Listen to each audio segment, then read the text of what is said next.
Good evening dear students. R K B education Degana के YouTube platform पे आप सभी विद्यार्थियों का स्वागत है।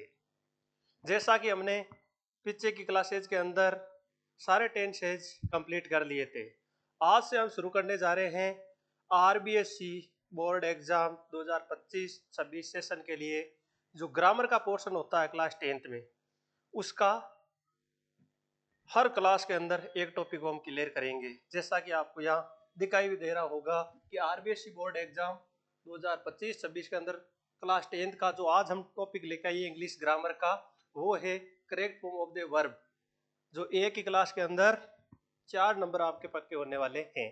क्योंकि जो जितने नंबर की ग्रामर आती है 10th क्लास में, उसमें जो सबसे ज्यादा नंबर का टॉपिक है वो यही है correct form of the verb. और ये तभी सही होता है जब हमको टेंस का अच्छे से ज्ञान हो। तो यदि आपको टेंस में पहले कोई समस्या है तो पीछे के जो वीडियोज है मेरे, उनको अच्छे से देखिए, फिर इस टॉपिक को आप पढ़ोगे तो आपको अच्छे से समझ आ जाएगा। तो बिना देरी किए हुए अब हम देखते हैं एग्जाम में किस तरीके से प्रश्न पूछे जाते हैं correct form of the verb, जिसका हिंदी अर्थ होता है कि क्रिया का सही रूप बढ़ना। वहां पे जो ब्लैंक होगा उसके अंदर आपको टेंस पहचान के करेक्ट हेल्पिंग वर्ब और मेन वर्ब भरनी होगी। तो बिना देरी किए शुरू करते हैं कि कैसे प्रत्येक टेंस की क्या इंग्लिश पहचान होती है, या कैसे पता चलेगा कि ये इस टेंस का सेंटेंस है और हम मेन वर्ब करेक्ट भरेंगे। तो विद्यार्थियों, उम्मीद है आप पेन कॉपी साथ लेके बैठे होंगे और एक ही क्लास के अंदर आज आपके 4 नंबर पक्के होने वाले हैं। तो बिना देरी किए स्टार्ट करते हैं। सबसे पहले प्रेजेंट सिंपल टेंस का देखते हैं कि किस प्रकार का सेंटेंस आएगा और हमें कैसे पहचानना होगा। तो पहचान के लिए विद्यार्थियों, जिस प्रकार हिंदी वाक्य की पहचान तो हमें पता होती है, लेकिन वहां पे हिंदी वाक्य आएगा नहीं, तो इंग्लिश वाक्य से ही कैसे हम पहचान पाएंगे कि ये कौन से टेंस का वाक्य है। तो प्रेजेंट सिंपल टेंस का कोई सेंटेंस है, इसके अनुसार वर्ब बननी है। तो उसके लिए जो इंग्लिश पहचान या एडवर्ब जो होती है वो होती है daily, always, open, generally, usually, seldom, frequently, rarely, etch every के साथ, इच या एवरी के साथ प्लस में डे, नाइट, ईयर, संडे, कुछ भी आ जाए तो आपको उस वाक्य को प्रेजेंट सिंपल टेंस के अनुसार पढ़ना है। या ऑन संडे, ऑन मंडे, ऐसा वाक्य में शब्द मिले तो इसका मतलब ये वो प्रेजेंट सिंपल टेंस के अनुसार उसकी वर्ब भरी जाएगी। तो अब देखते हैं हम एग्जाम्पल। इसी प्रकार का सेंटेंस आपको वहां मिलेगा और आपको क्रिया का सही रूप भरना होगा। तो जैसे कि ये है ही ऑलवेज, हिज, विल, और आगे कोष्टक में याद रखना है कोष्टक में जो वर्ब दी हुई मिलेगी वो हमेशा मेन वर्ब की फर्स्ट फॉर्म रहेगी। अब आपको वाक्य को पहचान के कौन से टेंस का है उसके अनुसार उसको फर्स्ट फॉर्म रखना है, एस लगाना है, आईएनजी लगाना है, या थर्ड फॉर्म सेकंड फॉर्म करना है, वो वाक्य के अनुसार करना है। तो इस वाक्य को हमने देखा तो इसके अंदर एक शब्द आया हुआ है ऑलवेज, जो कि हमें पता है कि प्रेजेंट सिंपल की एडवर्ब है। इसका मतलब प्रेजेंट सिंपल टेंस के अनुसार यहाँ पे भरनी है और कोष्टक में हमेशा वर्ब की फर्स्ट फॉर्म दी हुई मिलेगी। तो अब हमें पता है कि ये प्रेजेंट सिंपल टेंस का वाक्य है और कहीं भी नोट नहीं लगा हुआ है, प्रश्नवाचक चिन्ह नहीं लगा हुआ है, इसका मतलब अफर्मेटिव वाक्य है।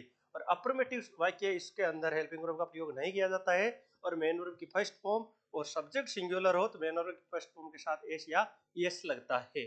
तो यहाँ पे सब्जेक्ट है सिंगुलर ही, तो ये जो वर्ब की फर्स्ट फॉर्म कोष्टक में दी हुई है उसके साथ एस या एस जोड़ देंगे। तो यहाँ पे भर देंगे चेंज और साथ में सब्जेक्ट सिंगुलर है इसलिए एस लगा देंगे, changes, he always changes his will. इस प्रकार आपको बोर्ड एग्जाम में भरना होगा, ऐसे खाली जगह आएगी, बस आपको क्रिया का सही रूप वहां भरना है। याद रखना है जो ब्रैकेट में जो वर्ब दी हुई मिलेगी वो हमेशा वर्ब की फर्स्ट फॉर्म होगी। हमें वाक्य को टेंस पहचान के उसका सही रूप भरना है। एक और इसका एग्जांपल देखते हैं, जैसे we blank independence day every year. तो इसके अंदर भी ये प्रेजेंट सिंपल का है। कैसे पता चला? जैसा मैंने बताया था कि ईच या एवरी के साथ डे, नाइट, ईयर कुछ भी आ जाए तो प्रेजेंट सिंपल टेंस का होता है। तो या एवरी के साथ ईयर आया है, तो अब कोष्टक में दी हुई है सेलिब्रेट और यहाँ पे जो सब्जेक्ट है वो है प्लूरल, तो एस एस नहीं जुड़ेगा, सिर्फ वर्ब की फर्स्ट फॉर्म ही आएगी। तो सेलिब्रेट को सीधा ही लिख देंगे वापस सेलिब्रेट। ये हो गया। इस प्रकार आपको भरना है। ये तो थी एडवर्ब। कई बार एडवर्ब नहीं दी हुई होती है वाक्य में, फिर भी वो वाक्य प्रेजेंट सिंपल का हो जाता है। तो इसके कोई स्पेशल रूल है? तो रूल नंबर फर्स्ट देखते हैं कि यदि वाक्यों में यूनिवर्सल ट्रूथ सार्वभौमिक सत्य हो तो प्रेजेंट सिंपल टेंस होगा। कई बार हम ढूंढते हैं एडवर्ब कहीं भी नजर नहीं आती है। यदि एडवर्ब कहीं भी नजर नहीं आ रही है तो आपको दिमाग लगा लेना कि ज्यादातर वो प्रेजेंट सिंपल का या पास्ट सिंपल टेंस का वाक्य होता है। वाक्य का भाव समझना होता है। यदि उस वाक्य को पढ़ने पर हमें पता चल रहा है कि उसमें यूनिवर्सल ट्रूथ बात हो रही है, मतलब ऐसी बात हो रही है जो सदियों से कभी नहीं बदलने वाली है, सार्वभौमिक सत्य है, तो सार्वभौमिक सत्य बात के लिए प्रेजेंट सिंपल टेंस का यूज किया जाता है। जैसे कि एग्जाम्पल देखते हैं, जैसे the sun blank in the east. तो इस वाक्य को हम पढ़ते हैं तो सन यानी सूर्य, इन द ईस्ट यानी पूर्व में, राइजन होता है उगना। तो इससे हमारा दिमाग चल जाता है कि यह बात हो रही है सूर्य के उगने की और वो पूर्व से। तो ये एक सार्वभौमिक सत्य है, सूर्य हमेशा पूर्व से उदय होता है। तो ये जो राइज है, सन है सिंगुलर, तो सिंगुलर है तो एस या एस लग जाएगा फर्स्ट फॉर्म के साथ, तो राइज और साथ में as, the sun rises in the east. अगला देखते हैं एक और उधर, जैसे कि the earth blank round the sun move. Earth यानी पृथ्वी, राउंड यानी गोल, द सन यानी सूर्य के, मूव यानी घूमना, कि पृथ्वी है वो सूर्य के चारों ओर घूमती है। ये भी एक यूनिवर्सल ट्रूथ बात है। तो अर्थ सिंगुलर है तो मूव के साथ एस या एस लग जाएगा फर्स्ट फॉर्म के, तो moves, the earth moves round the sun. ये एक गोल्डन रूल हो गया प्रेजेंट सिंपल का कि जब एडवर्ब नहीं दी हुई हो तो भी प्रेजेंट सिंपल टेंस हो जाएगा। कब? यदि वाक्य का भाव यूनिवर्सल ट्रूथ का होता है। आगे और देखते हैं इसके।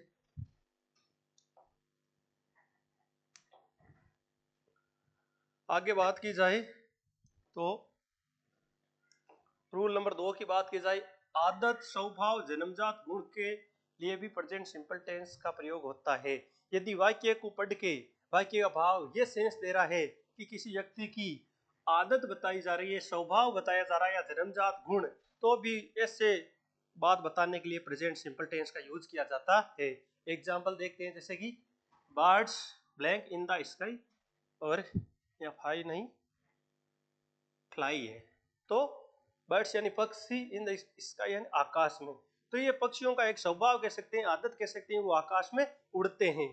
तो जब स्वभाव बताया जाता है तो प्रेजेंट सिंपल टेंस के अनुसार, तो यहाँ पे फ्लाई का फ्लाई आ जाएगा, एस या एस नहीं लगेगा क्योंकि सब्जेक्ट है प्लूरल। एक उदाहरण और देखते हैं, a mother her children love. एक माता अपने बच्चों से प्यार करती है, मतलब ये भी एक स्वभाव है माता की।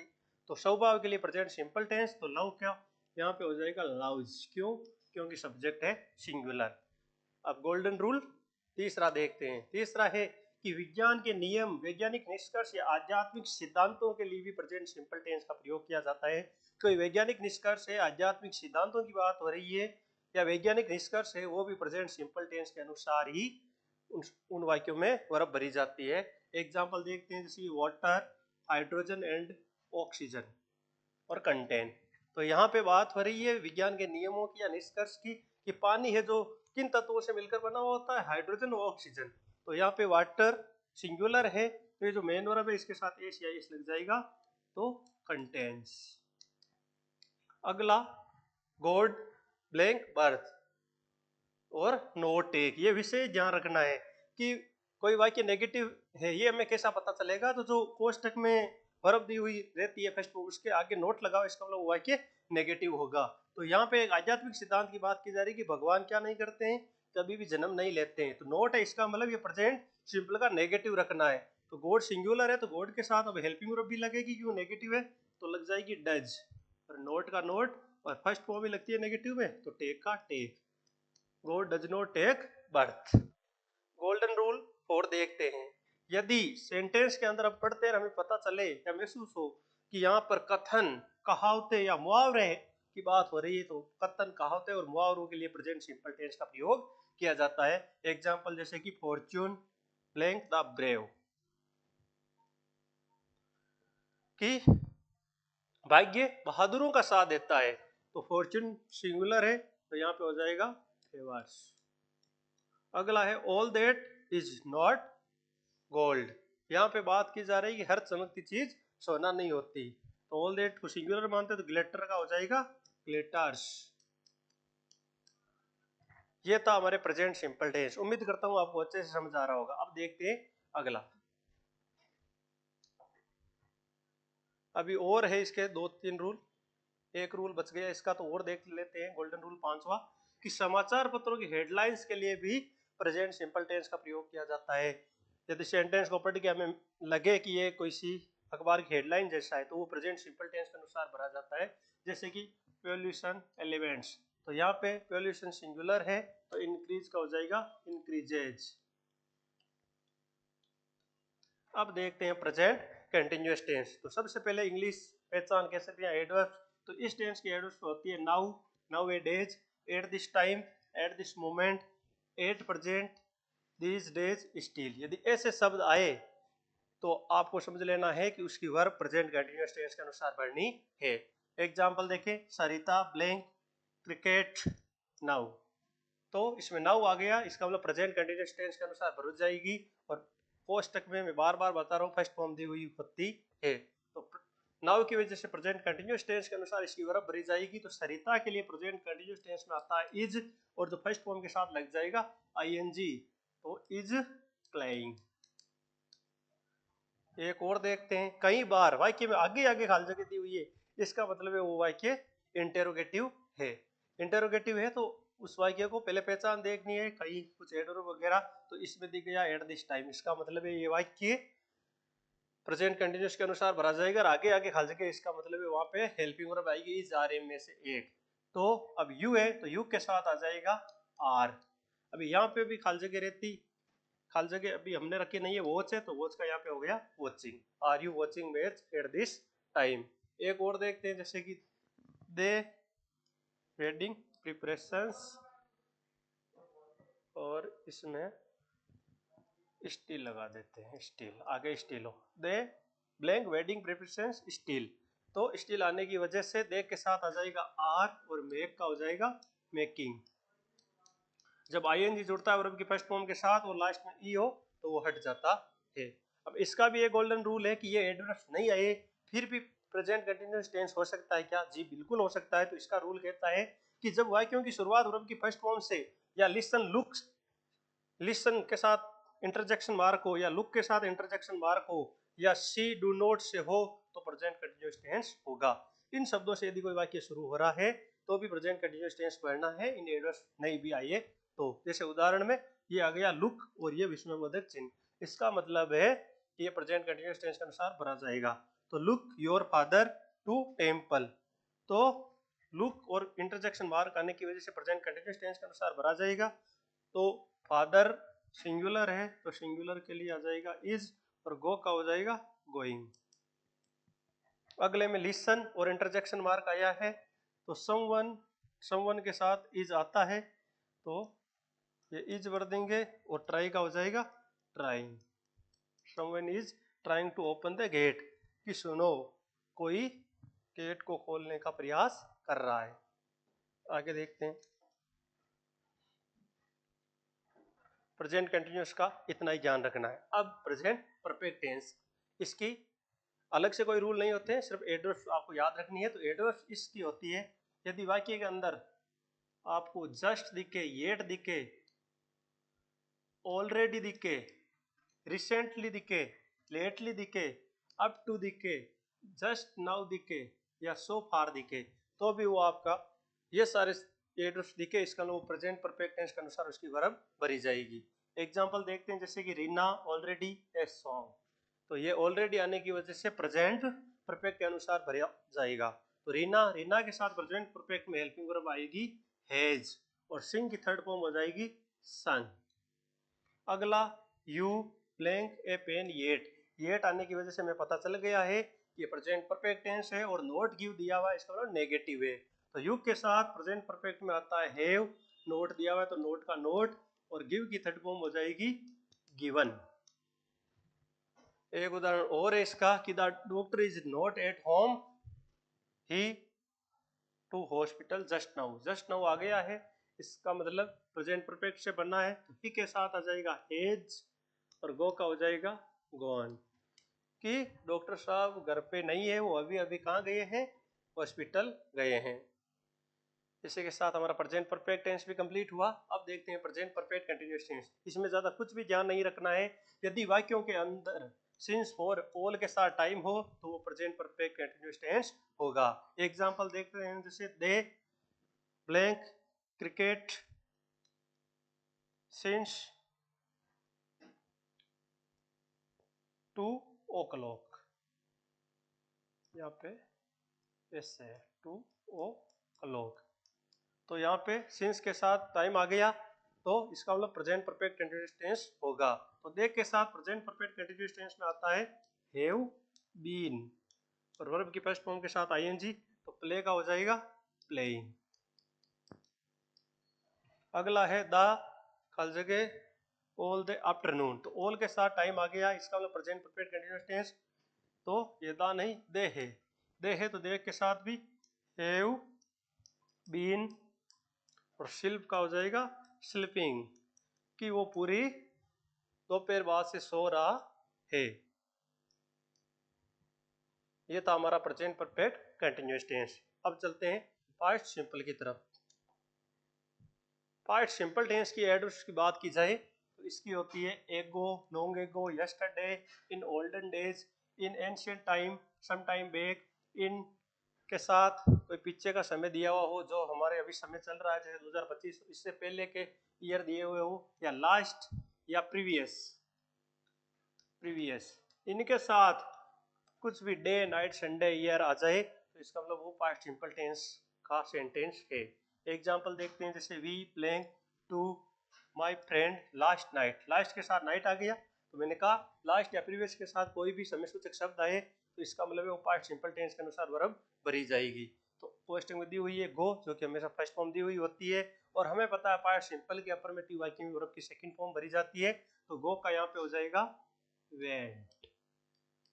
एक एग्जांपल और देखते हैं, he his mobile on the train yesterday, तो ये मोबाइल की स्पेलिंग मिस्टेक है थोड़ी, तो यस्टरडे की वजह से पास्ट सिंपल हो जाएगा, तो लॉस की सेकंड फॉर्म यहाँ पे हो जाएगी लॉस्ट, क्योंकि सेकंड फॉर्म का प्रयोग किया जाता है पास्ट सिंपल में। तो ये था पास्ट सिंपल हमारा। अब पास्ट कंटिन्यूअस देखते हैं। पास्ट कंटिन्यूअस की एडवर्ब्स की बात की जाए तो प्रेजेंट कंटिन्यूअस वाली होती है, बस थोड़ा सा इनमें चेंज होता है, वहाँ eight this time at this moment था, या at that moment at that time at that moment, वहाँ दीज डेज था, यहाँ पे दोज डेज है, वहाँ स्टिल था या स्टिल का उल्टा देन, या वाक्य के बीच में या शुरुआत में एज वेन वाइल हो तो भी पास्ट कंटिन्यूअस टेंस है वर्ब भरी जाती है। तो देखते हैं इसका भी एग्जांपल, जैसे कि ये रीना, यहाँ ब्लैंक नहीं है, रीना के बाद ब्लैंक है, Reena blank Hindi at the time, at the time आ गया है, तो अब रीना के साथ आ जाएगा वाज, और रीड का हो जाएगा रीडिंग। अगला है I R S exam those days आने की वजह से हमें पता चल गया एक पास्ट कंटिन्यूअस है, तो आई के साथ आ जाएगा वाज, और प्रिपेयर का हो जाएगा प्रिपेयरिंग।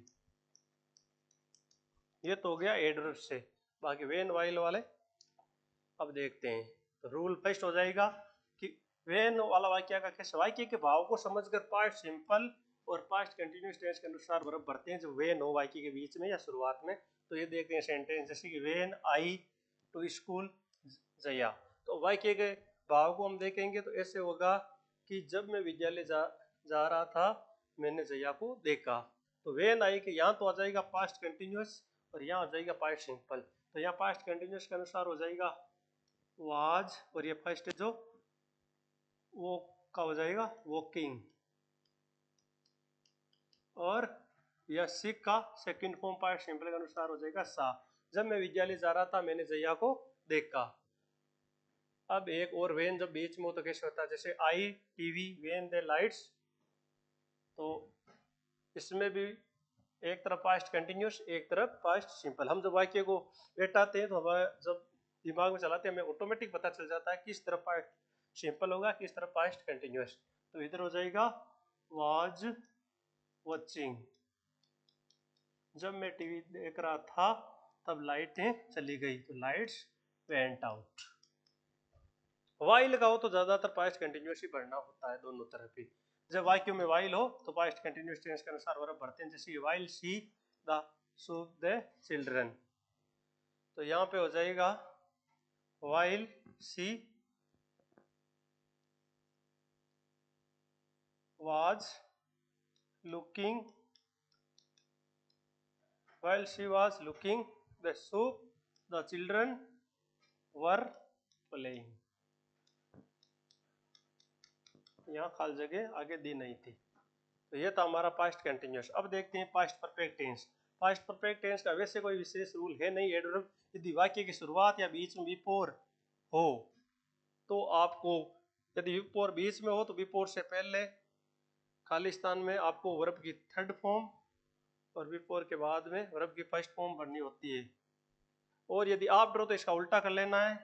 आफ्टर से पहले वर्ब की सेकंड फॉर्म और आफ्टर के बाद वर्ब हेड प्लस वर्ब की थर्ड फॉर्म भरनी होती है। यहाँ भी हेड प्लस वर्ब की थर्ड फॉर्म। बिफोर और आफ्टर एक दूसरे के उल्टे हैं। वाक्य के बीच में बिफोर हो तो बिफोर से पहले हेड प्लस वर्ब की थर्ड फॉर्म और बिफोर के बाद खाली जगह तो वर्ब की सेकंड फॉर्म। आफ्टर में आफ्टर से पहले तो हेड प्लस नहीं, आफ्टर से पहले तो वर्ब की सेकंड फॉर्म और आफ्टर से बाद में हेड प्लस वर्ब की थर्ड फॉर्म भरते हैं। एग्जांपल देखते हैं इसका।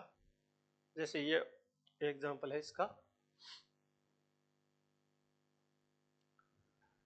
They on the Jaipur before moved to Kota. तो इसके अंदर जैसे मैंने बताया था कि बिफोर से पहले हमें हेड प्लस वर्ब की थर्ड फॉर्म भरना होता है, क्योंकि बिफोर के बाद वर्ब की सेकंड फॉर्म आती है। तो यहाँ आ गई है, इधर है तो हेड और हेड के साथ वर्ब की थर्ड फॉर्म, तो गो की थर्ड फॉर्म हो जाएगी गॉन।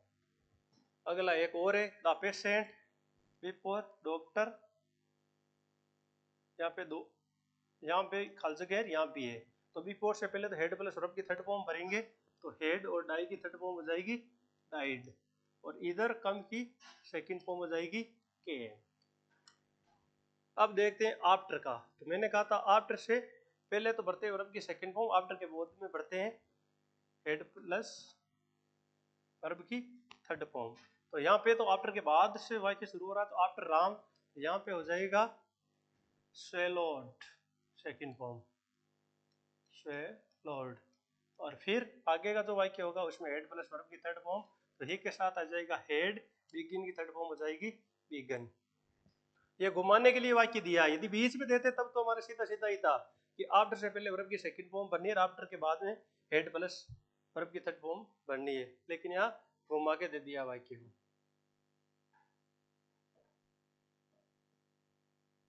आगे देखते हैं पास्ट परफेक्ट कंटिन्यूअस टेंस। इसमें सेम वही है, प्रेजेंट परफेक्ट कंटिन्यूअस की तरह सिंस फॉर ऑल के साथ टाइम दिया हुआ हो तथा उपवाक्य पास्ट टेंस का हो तो पास्ट परफेक्ट कंटिन्यूअस टेंस होगा। उसमें तो क्या होता था कि एक सिंस फॉर ऑल के साथ वाक्य खत्म हो जाता था, यहाँ एक उपवाक्य और दिया हुआ होता है, वो पास्ट टेंस का हो तो वो पास्ट परफेक्ट कंटिन्यूअस टेंस होगा। जैसे एग्जांपल के तौर पे Lakshmi blank to get a job for 2 years। यदि ये वाक्य यही समाप्त हो जाता है तो प्रेजेंट परफेक्ट कंटिन्यूअस टेंस का। लेकिन यहाँ पे आगे एक उपवाक्य और दिया हुआ है कि फाइनली शी गेव, तो ये सेकंड फॉर्म में ये पास्ट सिंपल का हो गया। इसका मतलब अब ये वाक्य प्रेजेंट परफेक्ट कंटिन्यूअस टेंस का नहीं होकर के पास्ट परफेक्ट कंटिन्यूअस टेंस का होगा, उसी के अनुसार वर्ब भरी जाएगी। तो पास्ट परफेक्ट कंटिन्यूअस टेंस की वर्ब होती है हैड बीन और ट्राई का हो जाएगा ट्राई। एक वाक्य साथ में उपवाक्य जो क्लोज हो वो पास्ट टेंस का किसी भी टेंस का हो तो फिर वो पास्ट परफेक्ट कंटिन्यूअस टेंस होगा। अब देखते हैं future simple tense. Future simple tense में यदि आपको वाक्य के अंदर tomorrow, in a few days, in future, next या फॉलोइंग के साथ कोई भी टाइम दिया हुआ हो तो वो फ्यूचर सिंपल टेंस होता है। जैसे example Ragini a speech tomorrow, tomorrow अन्नो की वजह से फ्यूचर सिंपल टेंस में रागिनी के साथ यूज होगा विल का, फर्स्ट फॉर्म वही रहेगी तो पोस्ट में से बाहर निकाल के लिख दो। अगला एक और देखते हैं, वी टू जयपुर, नेक्स्ट आ गया, नेक्स्ट आ गया तो वी के साथ आता है सेल और गो की फर्स्ट फॉर्म ही रहेगी तो गो। अब इसके अलावा एक इसमें भी गोल्डन रूल है कि यदि किसी वाक्य की शुरुआत में इफ हो और इसके बाद रिक्त स्थान हो तो प्रेजेंट सिंपल टेंस का प्रयोग होगा, और यदि पहले से प्रेजेंट सिंपल टेंस दिया हुआ हो तो फ्यूचर सिंपल टेंस का प्रयोग होगा। जैसे कि if you to me I come help, यदि इफ यू तुम मेरे पास आओगे, यहाँ प्रेजेंट सिंपल टेंस के अनुसार भरा जाएगा। तो यू प्लूरल है तो फर्स्ट फॉर्म, और इधर फ्यूचर सिंपल तो आई शैल हेल्प यू, यदि तुम मेरे पास आओगे तो मैं तुम्हारी मदद करूंगा। यहाँ पे ऑलरेडी प्रेजेंट सिंपल भरा हुआ है, तो इधर फ्यूचर सिंपल भरा जाएगा। तो वी सेल टू होम, हम घर जाएंगे जब वो आएगा। ये तो हमारा फ्यूचर सिंपल। अब ये देखते हैं, इनमें ज्यादा कुछ रूल नहीं है, शॉर्ट में समझा देता हूँ। फ्यूचर कंटिन्यूअस का रूल यही है कि eight this time, at this moment plus next और टाइम दिया हुआ हो तो फ्यूचर कंटिन्यूअस टेंस होगा। जैसे कि Ravi at this time next Sunday, तो अब एट दिस टाइम भी आ गया ना, नेक्स्ट के साथ टाइम आया तो ये फ्यूचर कंटिन्यूअस हो गया। तो रवि के लिए आ जाएगा फ्यूचर कंटिन्यूअस के अनुसार विल बी, और डांस का हो जाएगा डांस। ज्यादा ऐसे वाक्य पूछे नहीं जाते एग्जाम में। अब देखते हैं फ्यूचर परफेक्ट। फ्यूचर परफेक्ट के एड वर्ब है कि बाई या by end of plus time दिया हुआ हो तो वो फ्यूचर परफेक्ट टेंस होता है। वाक्य की शुरुआत में बाई के साथ टाइम दिया हुआ हो या वाक्य के पीछे, तो हमें वही मानना है फ्यूचर परफेक्ट। जैसे कि वी मैच बाई, ये बाई दिया हुआ एंड ऑफ संडे, तो इसका मतलब ये फ्यूचर परफेक्ट है। और फ्यूचर परफेक्ट के लिए वी के साथ आएगा सेल, हैव, और थर्ड फॉर्म आती है इसमें, तो विन की थर्ड फॉर्म होती है वॉन।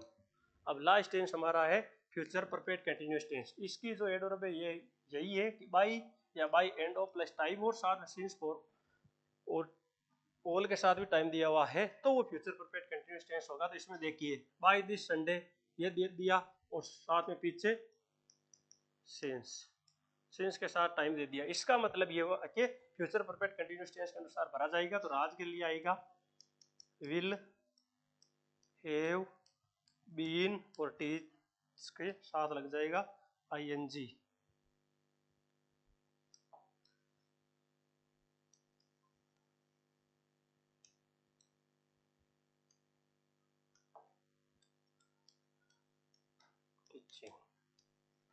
तो ये थी हमारा एकदम बोर्ड पैटर्न के अनुसार जो हमारे 12 टेंस है उनकी correct form of the verb भरना। आप इन सारे रूल्स को अच्छे से देखोगे तो मुझे पूरी उम्मीद है कि जो आपका आने वाला फरवरी में जो एग्जाम स्टार्ट हो रहे हैं उसके अंदर आपकी correct form of the verb 100% सही होगी। अब जो अगला टॉपिक हम लेकर आएंगे वो आपके होगा सब्जेक्ट वर्ब कॉनकॉर्ड का। तब तक इसको पढ़ते रहिए और मस्त रहिए। मिलते हैं जल्द एक और ऐसी नई कक्षा के साथ। धन्यवाद।